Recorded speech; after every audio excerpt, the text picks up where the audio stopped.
Welcome to episode 233 of Board Game Blitz, a podcast about all things board games that you can listen to in less time than it takes to figure out why 789.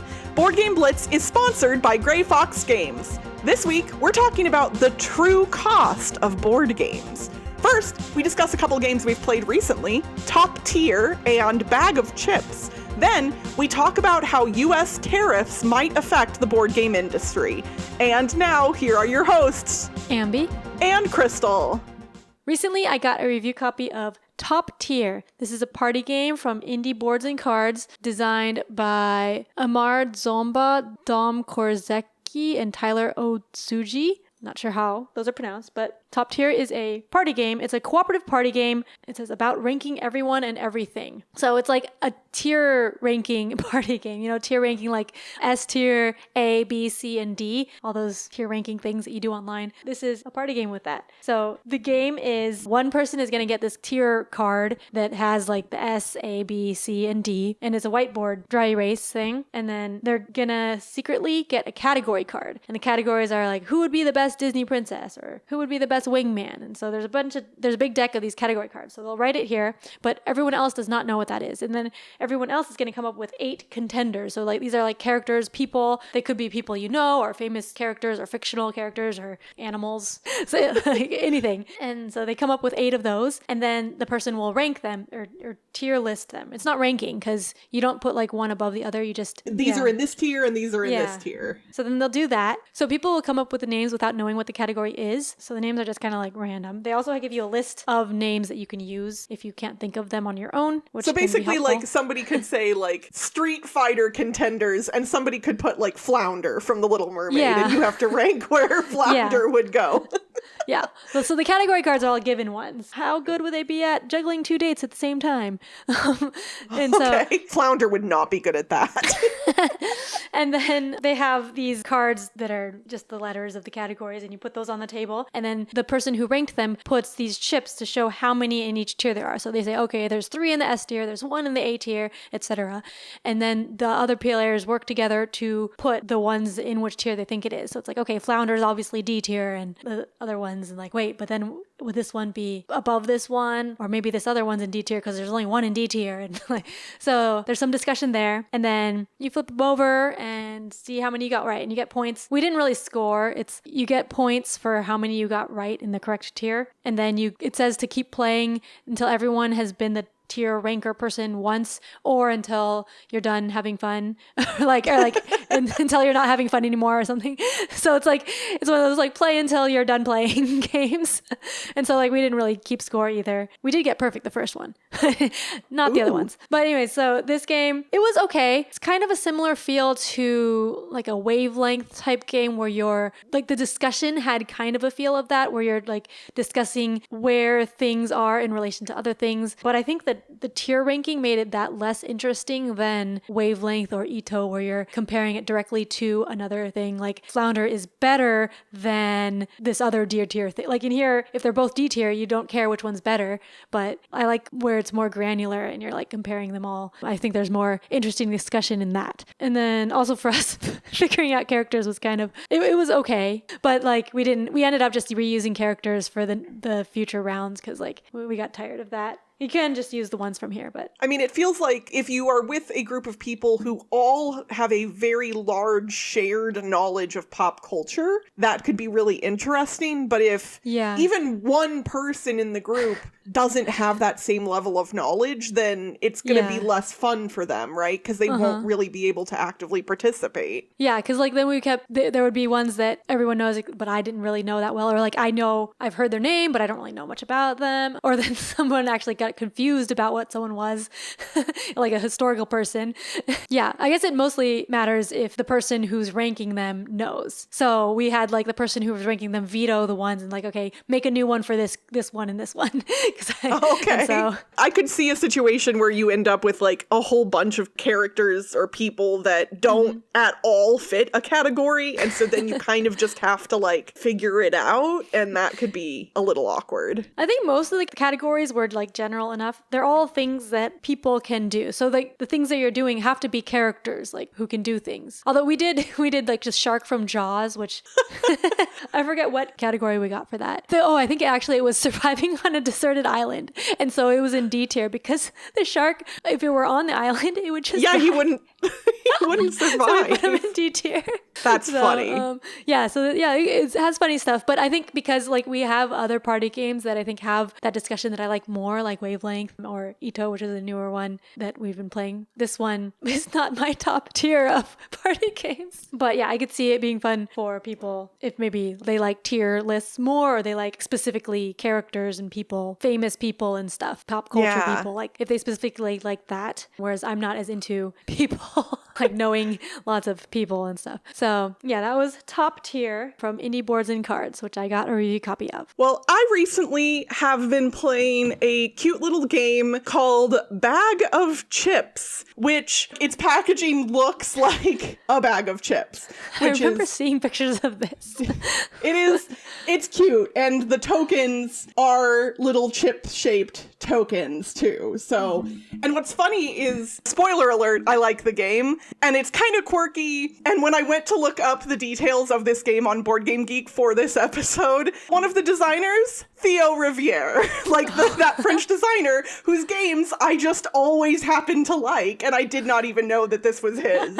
Also designed by Matthew Aubert, so co-design, but I was just like, of course it's Theo. Like, someday I need to meet this man because I love his work. But yes, Bag of Chips, the salty and tasty game, as the bag proclaims, published by Mixlore and a bunch of other publishers. Blue Orange Games, I believe, is who publishes it in the US. But in this game, it is very much a luck-centric game. If you are looking for deep strategy and planning, and this is not that game. But if you're looking for some fun, I really enjoy this one quite a bit. So there are 25 chips in the bag, and they come in 5 different colors, but there are different numbers of different colors of chips. So there's only like 3 of one of the chip colors, and there are 7 of a different chip color, and everything in between. And during each round, a certain number of chips will get pulled out of the bag and put onto that like a little card. And each round, you have a number of objective cards that each player has been dealt.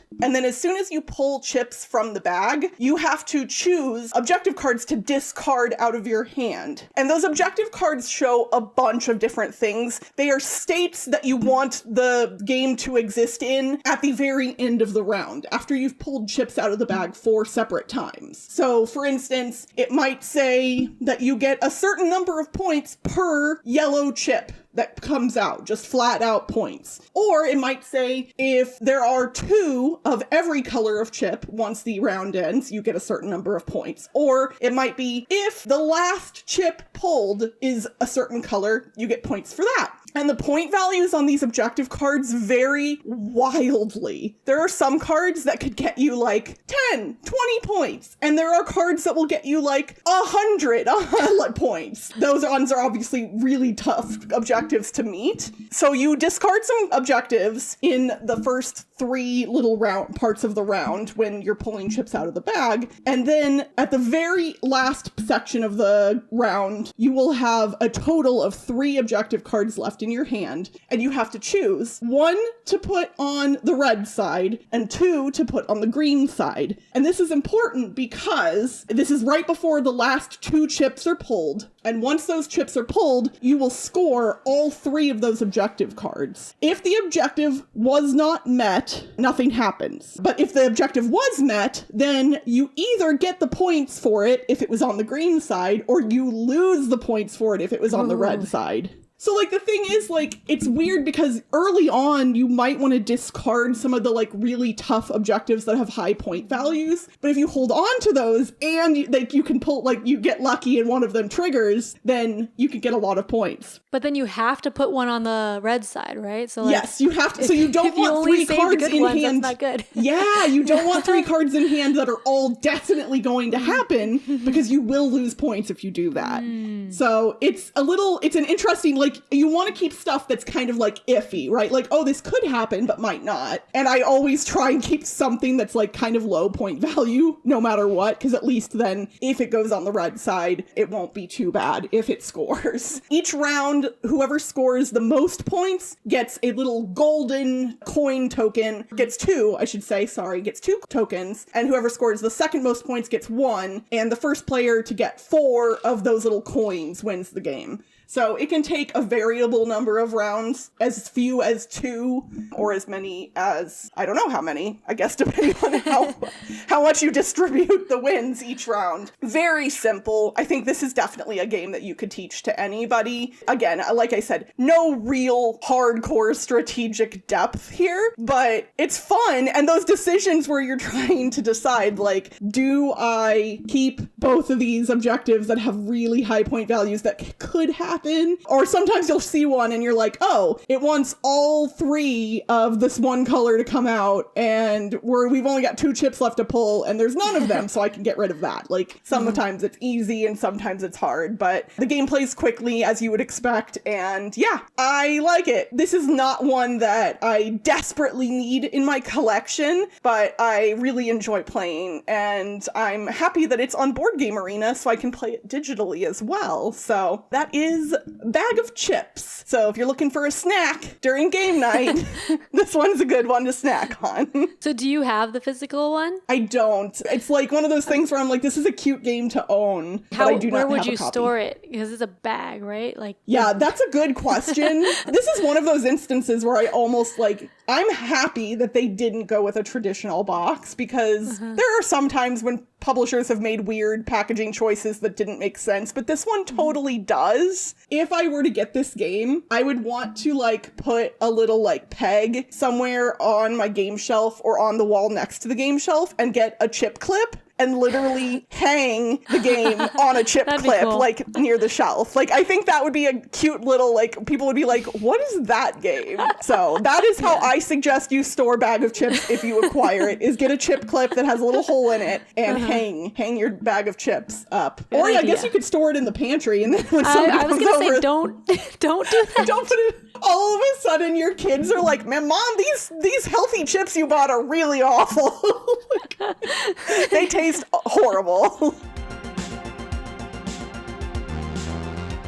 So the topic that is kind of going around the board game industry right now, everywhere you look, is how tariffs that are being implemented here in the United States are potentially going to and are already affecting the board game industry. To be clear, we are not discussing the political implications of anything involving tariffs, but we are going to discuss what the effect of increased tariffs, especially products coming from China, might mean for board game publishers and for us as board game consumers. So just wanted to state that up front. We're not economists or anything, so we're not experts on this, so we just know what we've heard from people. But I do know that a lot of manufacturing of board games specifically happens in China. I know a lot of the big manufacturing companies that people use, like there's Panda Manufacturing, there's Longpack, I think. Yeah, those are both in China. Yeah, because I had met some of those when I was doing my book. I ended up going with like just a book manufacturer. But yeah, there's a lot of board game ones, and they have like all this stuff set up. Like they know how to make all of the board game stuff,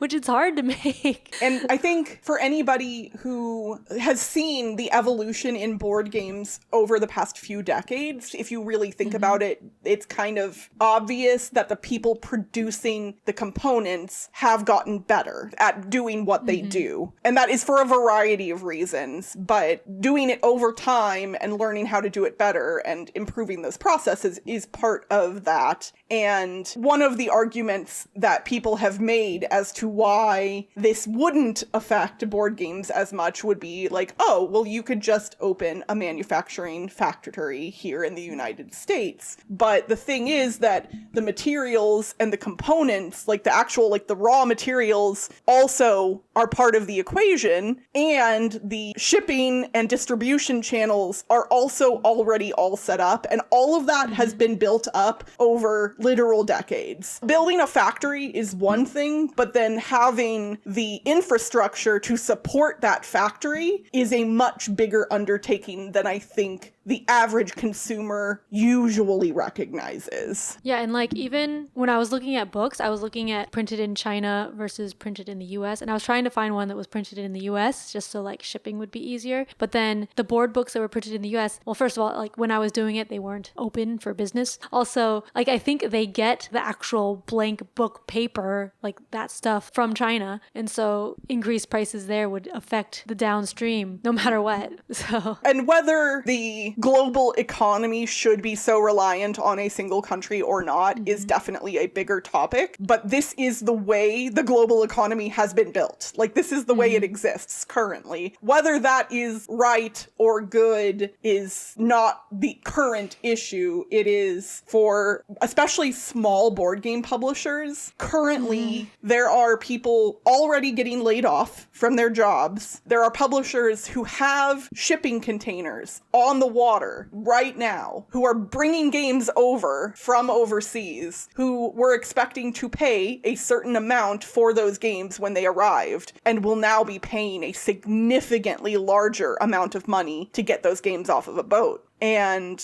Amy Bao from Pink Tiger Games posted something publicly on Facebook, which we will link to in the show notes. But she kind of broke it down in an easy to understand way. And so I wanted to kind of give a little bit of that as a reference point. So she said, if I order 2,000 games from my manufacturer in China that are $5 each, then I pay the manufacturer $10,000. The 145% tariff is on the $10,000. So once the shipment of 2,000 games gets to port in the US, I will have to pay $14,500 to US Customs. So Pink Tiger Games now has to pay an additional $14,500 for their $10,000 order of board games. So that makes now their total bill $24,500 for their $5 game, which makes it actually cost them $12.25 to produce. And normally the markup for board games is around 5 times the production cost. That's kind of the market, like, standard, the industry average. So her $5 game, which would normally be sold for like $25, if it's costing her $12.25 to produce, you can do the math there. Like, it becomes unsustainable really quickly, especially for publishers that are not producing significantly larger amounts of games and have that infrastructure set up to support the amount of money needed to put up front to be able to do these things. Because a lot of game publishers are kind of, the smaller ones are often like, we make a game, we get that out the door, now we worry about the next game. And I would imagine for larger companies like Asmodee, it might be easier to weather some of this, potentially. But Asmodee's not even an American company, right? They're based overseas. So first off, Amy, I don't know if you listen to our podcast, but I can't even imagine the situation that you and a lot of other small publishers are facing right now, because I know of nobody who works in board game production in any capacity who's doing it to get rich. Not a single one. They are all doing it for the love of gaming. Every single one of them. And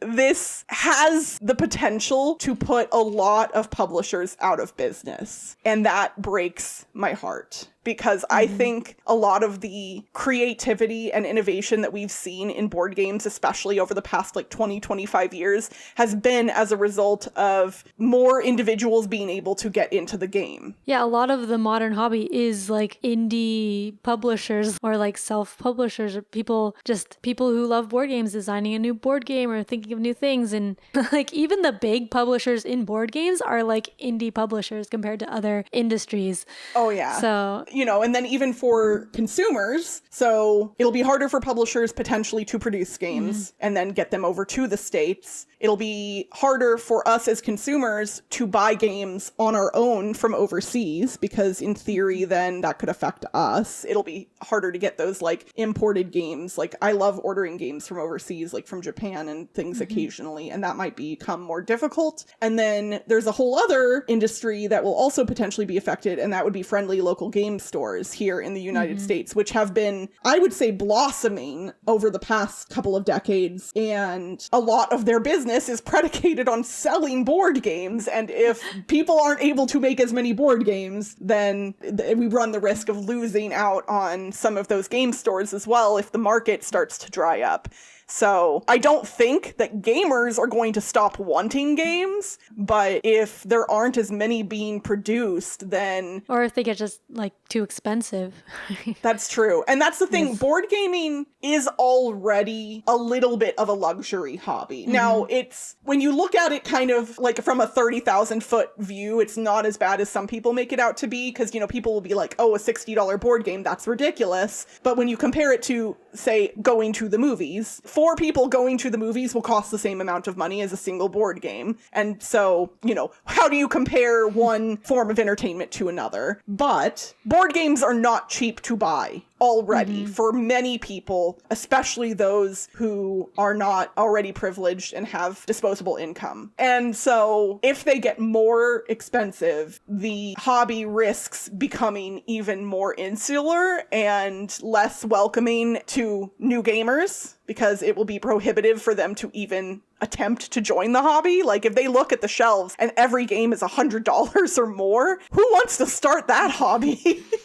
That's like, oof, like I'll read a book. I don't know, like something. The whole thing is a little, not just confusing, but scary for the people who work in board games right now. So I would say if you are somebody who wants to help support your friendly local game store, support small indie publishers, you can do that by buying directly from them. If they offer sales on their web store, often more of the money of the sale of a game will go to the publisher if you are buying direct from them rather than through a retailer. I recognize that kind of flies against the support your friendly local game store, but both are possible, right? You can support both in different ways. And at the very least, if there's a publisher or a designer that you like, reach out to them on social media or just tweet at them and say, hey, thinking of you, love your stuff. Just I know things are rough right now. I can't even imagine what all of these people are going through. And so I am hopeful that things will change and not be as bad as they look at the moment, but it's hard to say where things are going currently. And that's it for this week's Board Game Blitz. Visit our website, boardgameblitz.com, for more content and links. This episode was sponsored by Grey Fox Games. If you were worried that you missed out, don't fret. You can still late pledge on Kickstarter to get a copy of the 10th anniversary edition of Champions of Midgard. And if you want to directly support our amazing sponsor for the past 8 years, please go pick up some games at greyfoxgames.com. But don't forget that you get 10% off your purchase, including exclusives, when you use the code BLITZ10 at checkout. Join the Blitzketeer community on Discord for game nights, discussions, and more by following the link in the show notes. Support the show by leaving us a rating and review on your podcast provider. And if you like us a lot and want to support us monetarily and get some cool perks, check out our Ko-fi at ko-fi.com/boardgameblitz today. Our theme song was composed by Andrew Morrow. Until next time, play some more, wanna more. I'll bring my board games right to your front door. Bye, everyone! Bye!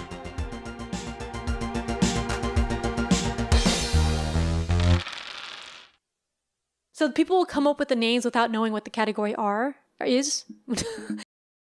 Like simple way, easy to understand way. Disposable income at their disposal. Disposable income at their disposal. Yes, that is exactly what I said. And if you want to directly support a US-based I know there's a lot of words there. Okay. And if you want to directly support a US-based board game publisher. Publisher. And if you want to directly support a US-based board game publisher and there's so much too to much. say in this sentence. I know. Okay, so hold And our on. Like, amazing sponsor let me for the- rewrite it. Hold on.